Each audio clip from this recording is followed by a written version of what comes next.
Dallas Cowboys brass have long said that signing pass rusher DeMarcus Lawrence to a contract extension is a top off-season priority. And Lawrence has long said that he has no intention of playing a second straight season on the franchise tag.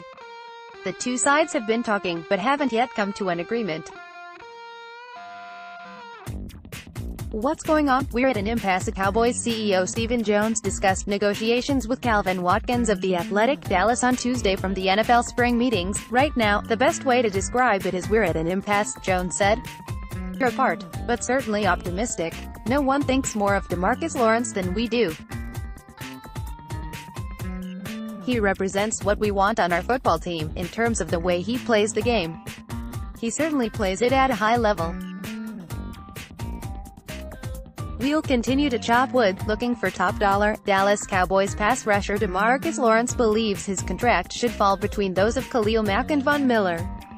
Getty Images, citing multiple sources, Watkins reports that the gap between the Cowboys and Lawrence is only widening, as the 26-year-old has increased his financial demand, upping his ask from $20 million per year to $22.5 million per.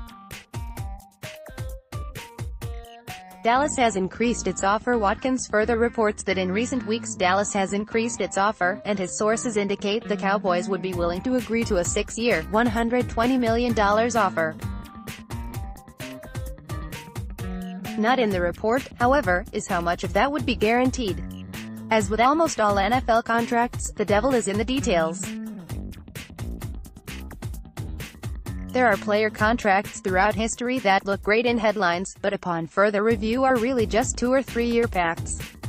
Since he was franchised in 2018, Lawrence's franchise tag amount for 2019 would be $20.5 million, or 120% of last year's $17.5 million salary.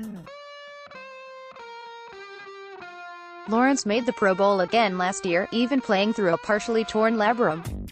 However, Lawrence is delaying surgery to fix that injury while waiting to see how his contract situation plays out, which seems petty and counterproductive. Not going to draw any lines in the sand. Jones, at least to media, isn't taking a hard stand, and still seems open to working out something with Lawrence, who has 25 sacks over the last 2 seasons. We're going to continue to try to move the ball forward and see if there is some common ground we can find, Jones said. I'm certainly not going to draw any lines in the sand, and we haven't. No bright lines so far. We've just been apart. Hopefully, we can continue to come up with some creative ways to maybe create some common ground. Teams have until mid-July to reach a long-term contract agreement with franchise players. But Jones sounds like he'd rather get things done sooner. We're motivated to do it right now. We were motivated to do it before we put the tag on him, Jones said. At the same time, we have some conviction of the range he should be in terms of his compensation, and I'm sure they have some conviction of what they're asking for. I'm not being critical, but therein lies the root of the negotiations. Lawrence, Watkins wrote, believes his contract should fall between the $141 million contract Khalil Mack signed with the Chicago Bears last summer, and the $114.5 million Von Miller and the Denver Broncos agreed to in 2016. More from Yahoo Sports.